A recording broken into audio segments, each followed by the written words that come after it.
Hello everybody. देखिए, हमने complex number start किया हुआ था। आयोटा के बारे में हम पढ़ चुके थे। हम आगे उसको कंटिन्यू करते हैं।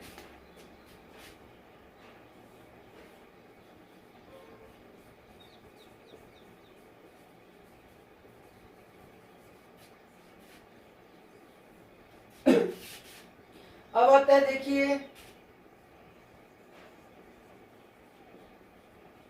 Imaginary quantities. ये क्या होती है? Square root of a negative real number are called imaginary quantities. या आप पढ़ चुके हैं। The square root of a negative real number are called imaginary quantities or imaginary numbers। यानी स्क्वायर रूट में नेगेटिव रियल नंबर होगा तो उसे आप बोलेंगे इमेजिनरी नंबर या imaginary quantities. For example, square root of -7, -3, -11/8 etcetera. ये सभी क्या है? आपकी इमेजिनरी क्वांटिटीज होती हैं। ठीक है। अब आप एक चीज देखिए, आप करते आए हैं क्या? Square root of a negative real number. यहां पर थोड़ा सा अलग है रियल नंबर से कॉम्प्लेक्स नंबर। कैसे? जैसे आप क्या करते, -3 का स्क्वायर 9 और 3 का स्क्वायर भी 9 था। 9 तो क्या है?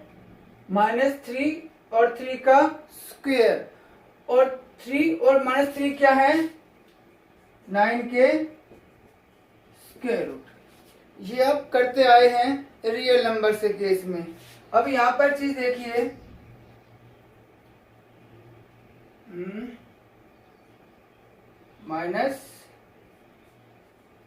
-√3 आएगा।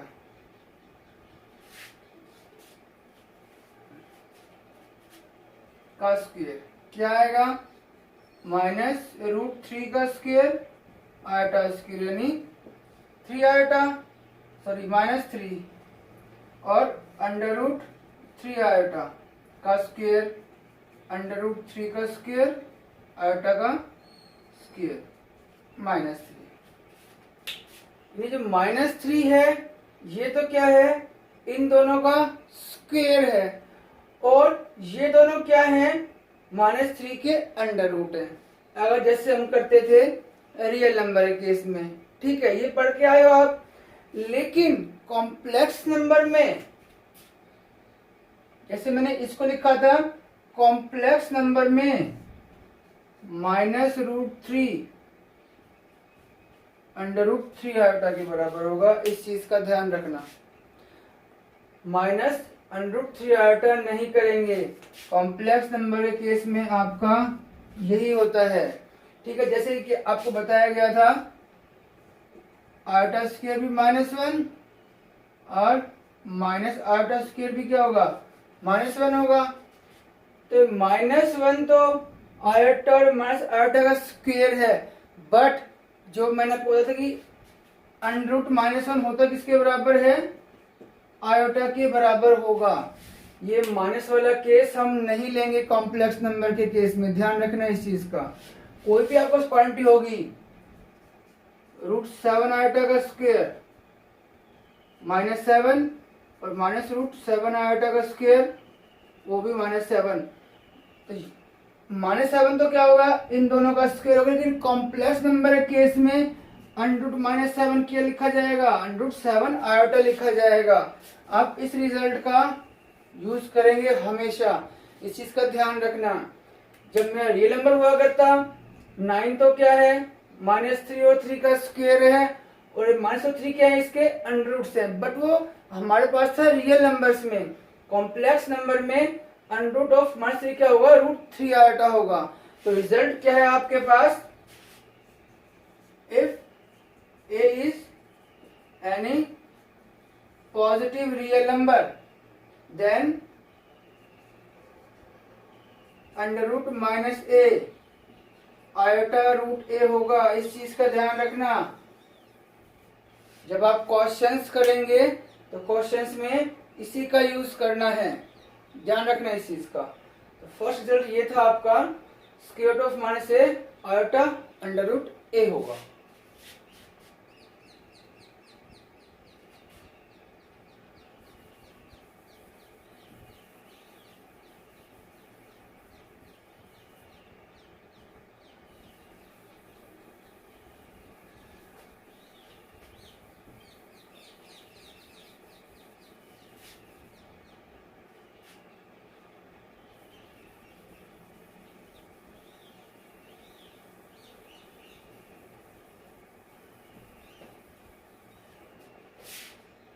ठीक है, उसके बाद आप करके हैं लोअर क्लासेस में under root a into under root b बराबर अंडर रूट ए बी। वहां पर तो हमारे पास सिस्टम रियल नंबर तक था, तो हम कुछ नहीं देखा थे कंडीशन, कोई कंडीशन होगी या नहीं होगी। बट यहाँ पर कॉम्प्लेक्स नंबर है, स्क्वायर रूट में माइनस भी आ रहा है, तो ये क्या होता है वैलिड सिर्फ कब होगा, जब a and b positive real number होंगे। ठीक है, और ये वैलिड कब है, अगर मान लो a 0 से बड़ा हो, b लेस देन 0 हो, या a लेस देन 0 हो, या b 0 से बड़ा हो। ठीक है, तब ये वैलिड है आपका, when at least one of a and b is positive. ध्यान रखना इस चीज का, इसमें एटलीस्ट a और b इज पॉजिटिव, यानी इनमें से कम कोई एक तो होना चाहिए पॉजिटिव। 0 भी हो जाएगा तो भी कोई दिक्कत नहीं है, बट एक हमेशा पॉजिटिव होना चाहिए। अब देखो, अगर मान लो दो नेगेटिव हो गए तो क्या होगा, मान लो मैंने a भी क्या मान लिया -1 और b भी क्या मान लिया -1, under root -1 into under root -1, ये क्या होता है आपका iota into iota, iota square -1, and right hand side -1 into -1, ये तो क्या आ गया 1 ही आ गया, दोनों बराबर नहीं है। इट मीन्स ये फॉर्मूला वैलिड नहीं है जब दोनों अगर नेगेटिव हो जाए, तो कम से कम एक को पॉजिटिव होना या 0 होना जरूरी है, तभी मेरा फॉर्मूला वैलिड है, अदरवाइज मेरा फॉर्मूला वैलिड नहीं है। इस चीज का ध्यान रखना। ठीक है, ये हो गया आपका।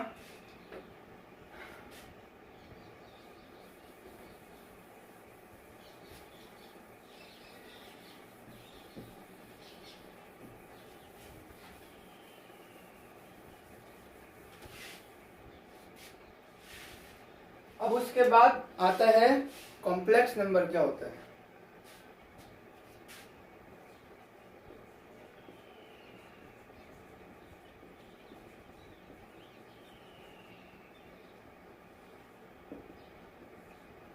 A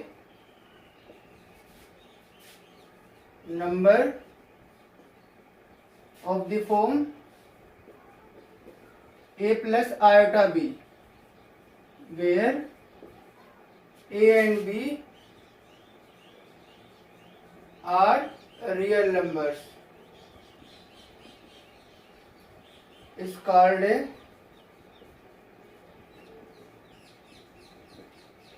complex number. कोई भी जो इस फॉर्म का होगा, a plus iota b form का होगा, a और b क्या होने चाहिए हमारे कोई भी रियल नंबर्स होंगे, तो मेरा वो फॉर्म क्या होगा कॉम्प्लेक्स नंबर होगा। ठीक है, अब कॉम्प्लेक्स नंबर की दो डेफिनेशंस होती हैं, जनरली बुक्स में नहीं होता है, कंपटीशन में होता है। मैं आपको बता देता हूँ, आप सभी पढ़ चुके हैं रिलेशन, चैप्टर सेकंड है, और रिलेशन में आता है ऑर्डर्ड पेयर। तो ए complex number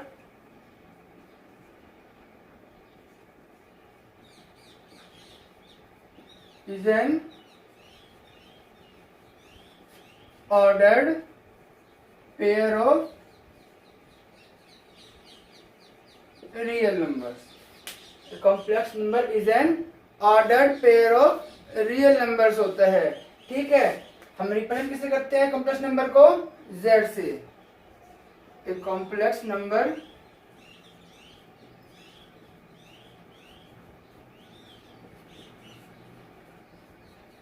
is denoted by z।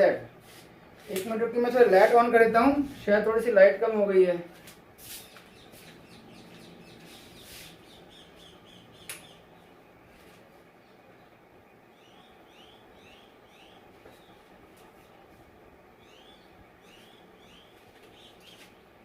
ठीक है, जनरल डिपेंड करते हैं z से। z is equal to a plus iota b where a and b are real numbers. अब देखिए ऑर्डर्ड पेयर कैसे है, z लिखा जाएगा इस तरीके से। ठीक है, अब देखिए ये हो गया फॉर एग्जांपल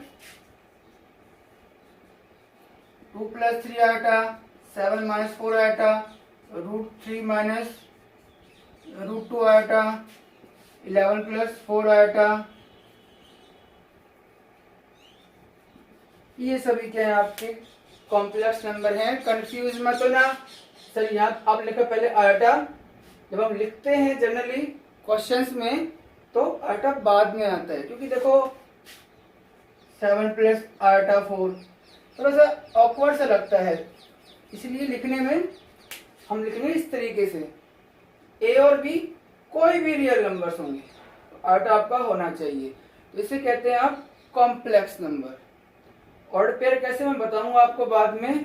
ठीक है, उसके बाद देखिए इसमें आता है real and imaginary part of complex number. Real and imaginary part of complex number, जैसे z is equal to a plus iota भी आपके पास कॉम्प्लेक्स नंबर है। ठीक है, तो जो रियल पार्ट होगा, real part of complex number, उसको आप कैसे लिखेंगे? REZ, R for real, Z for complex number. और वो क्या होता है? ये होता है आपका real part of complex number, और एक होता है आपका imaginary part of complex number. उसे आप करेंगे IMZ से। IM का मतलब इमेजिनरी, और वो आपका B के बराबर होता है। तो ध्यान रखना, जैसे मान लो Z है 7 माइनस 2 आयोटा, तो रियल पार्ट ऑफ Z क्या होगा? 7, और इमेजिनरी पार्ट ऑफ Z क्या होगा? माइनस का 2 होगा। ध्यान रखना, क्योंकि मेरे फोन के a प्लस आयोटा भी है, तो आयोटा तो माइनस में जाएगा नहीं, जो माइनस है वो के साथ जाएगा? 2 के साथ जाएगा। तो इमेजिनरी पार्ट क्या हो गया मेरा? -2 हो गया। तो इन्हें आप कहते हैं रियल पार्ट, इसे कहते हैं इमेजिनरी पार्ट। अब रही बात ऑड पेयर कैसे है, जब भी लिखा जाएगा हमेशा पहले रियल पार्ट लिखा जाता है, उसके बाद में इमेजिनरी पार्ट आता है। ठीक है, तो ये है, ऐसे लिखा जाएगा a प्लस आयोटा b। इसलिए ordered pair of real numbers है कि ऑलवेज हमेशा पहले रियल पार्ट आएगा, फिर उसके बाद इमेजिनरी पार्ट आएगा। तो कॉम्प्लेक्स नंबर था, ये एग्जांपल, ये रियल पार्ट, इमेजिनरी पार्ट क्या होते हैं।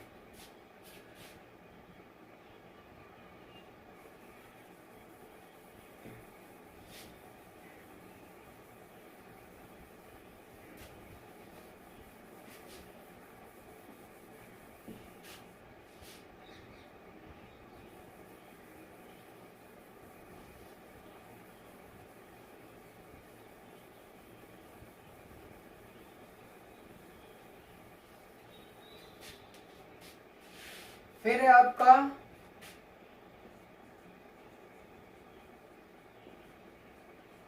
प्योरली रियल कॉम्प्लेक्स नंबर,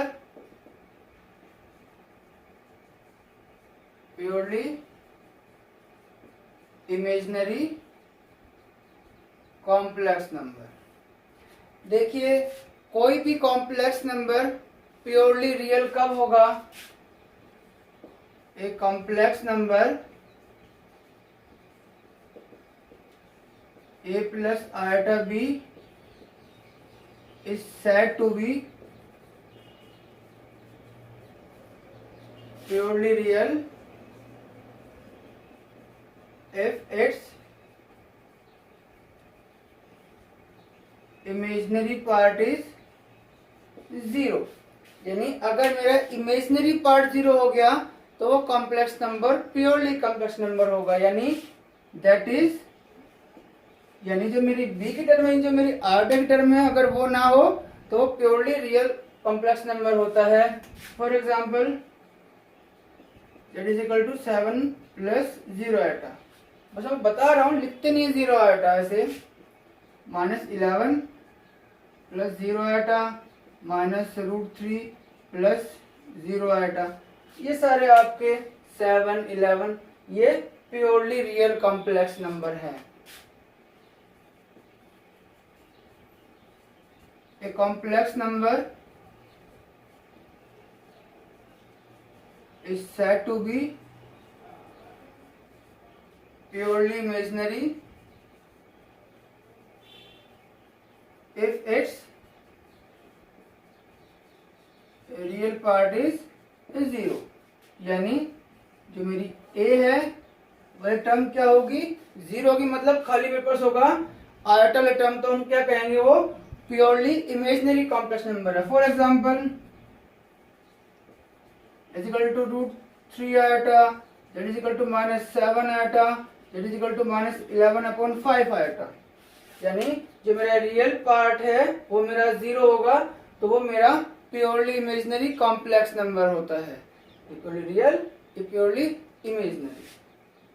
अब एक चीज और, अब देखिए कोई भी रियल नंबर है 7 है, रियल नंबर 7 है, कोई भी मान लिया, इसको मैं लिख सकता हूँ 7 प्लस 0 आयोटा, -11 लिख सकता हूँ, -11 plus 0 iota, √3 plus 0 iota, -11/5 plus 0 iota. It means every real number is a complex number। every real number is a complex number। अब हर एक रियल नंबर कॉम्प्लेक्स नंबर हो गया। ये जो रियल नंबर का सेट है उसे सारे एलिमेंट कॉम्प्लेक्स नंबर में आ गए, तो जो R है वो होता है subset of C। Set of real number is a subset of complex number. ध्यान रखना है इस चीज का। Every real number is a complex number. और जो आपका कॉम्प्लेक्स नंबर का सेट है C, कैसे लिखेंगे? A plus iota B, A comma B belongs to R। ये होता है सेट ऑफ कॉम्प्लेक्स नंबर। तो जो आपका सेट ऑफ रियल नंबर होते हैं वो अब क्या होता है? सबसेट होता है सेट ऑफ कॉम्प्लेक्स नंबर का।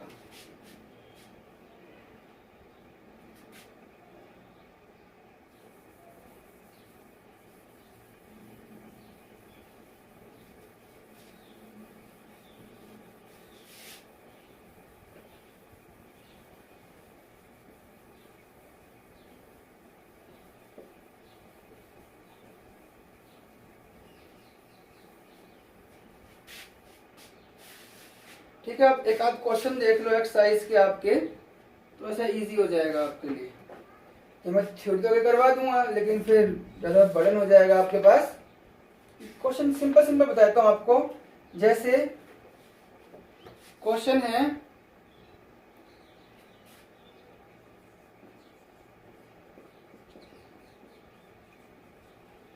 एक्सप्रेस द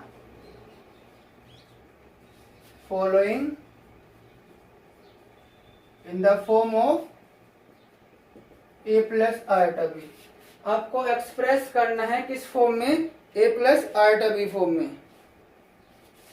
इसे ये है -5 आयोटा 1/8 आयोटा।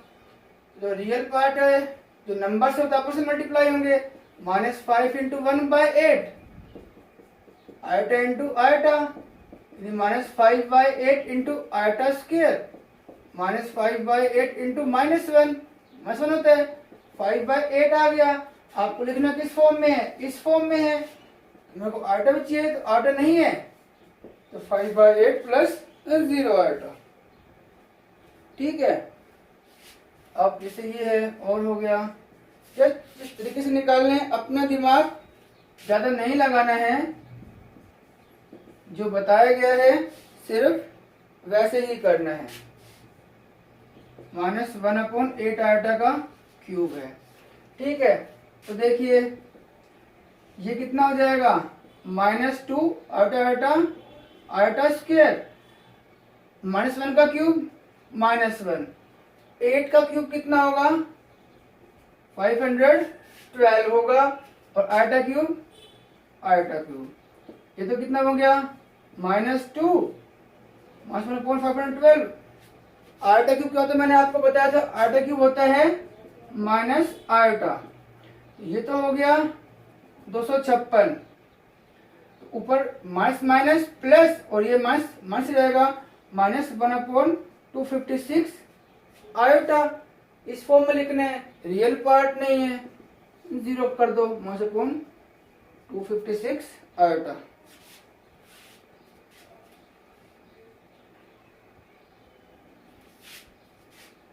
आयोटा स्क्वायर, तो ये तो प्लस का बन जाएगा ना, सारा आपका प्लस आ जाएगा। तो इस तरीके से आपको क्वेश्चंस करने हैं, जस्ट सिंपली मल्टीप्लाई करना है और कुछ नहीं करना।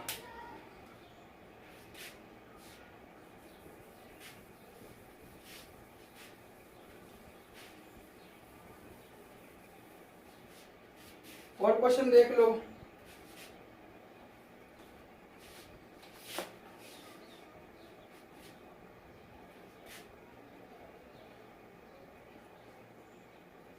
Three 7 + 7 iota plus iota 7 + 7 iota.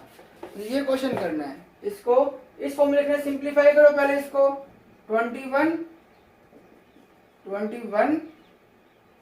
Iota 7 iota plus 7 iota square. 21 ये तो कितना हो गया, 28 आयोटा, ये माइनस का 7, कितना आ गया 21 - 7, 14 + 28 आयोटा। तो पहले की जैसे करते आए हैं, आपको वैसे ही क्वेश्चंस करने हैं, कोई बड़ी बात नहीं है। किसी में क्यूब दे देगा तो सिंपली क्यूब खोल देना, आपका आंसर आ जाएगा। जैसे आपका क्वेश्चन है -2 - 1/3 आयोटा का क्यूब, ये सिंप्लीफाई करना है। अब सभी को, अब देखो पहले मैंने माइनस कॉमन ले लिया, 2 + 1/3 आयोटा का whole cube.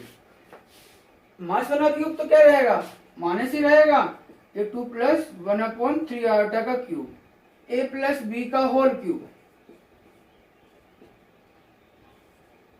a cube 3a² b 3ab² plus b cube, a cube 2 cube 8 plus 3a², इसका स्क्वायर 4 इंटू में b 1/3 आयोटा प्लस 3a इसका square 1/9 iota plus b cube, इसका क्यूब मतलब 1/27 आयोटा क्यूब,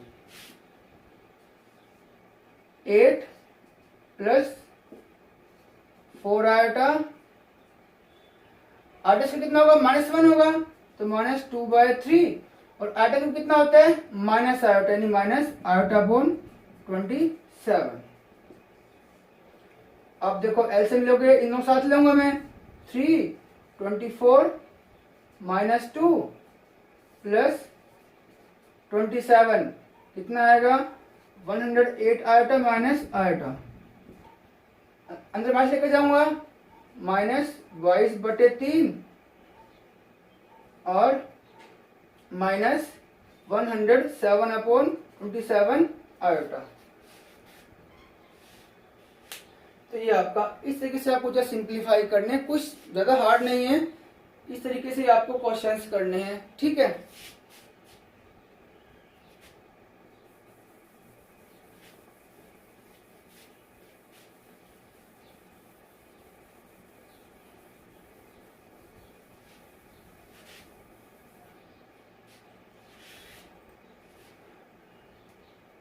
अब आता है आपका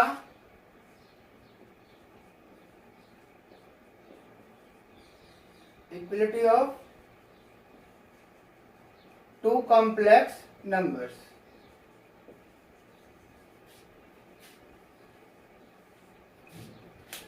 equality of two complex number, दो कॉम्प्लेक्स नंबर्स इक्वल कब होंगे? जैसे मान लो आपके पास z1 is equal to a1 plus iota b1 है और z2 is equal to a2 plus iota b2 है। तो z1 बराबर z2, दो कॉम्प्लेक्स नंबर इक्वल कब होंगे? If and only if. इसका मतलब होता है दोनों वे एप्लीकेशन, अगर ये दोनों बराबर है इंप्लाइज a1 बराबर a2 एंड b1 बराबर b2।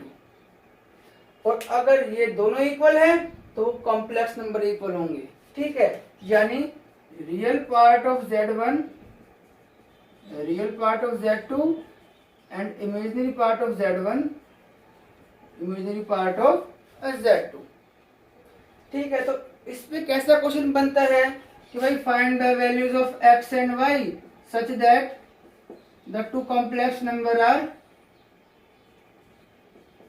Equal. Find the values of x and y such that the two complex numbers are equal। इस पे कैसे बनेगा? आप लिखेंगे by equality of ordered pairs, real part के बराबर, इमेजिनरी पार्ट के बराबर। x कितना आ गया -5, y कितना आ गया 3। तो ये था इक्वालिटी ऑफ कॉम्प्लेक्स नंबर के ऊपर क्वेश्चंस, ठीक है। अब नेक्स्ट हम लेक्चर में करेंगे addition, subtraction, division and multiplication of complex numbers. आज के लिए इतना ही।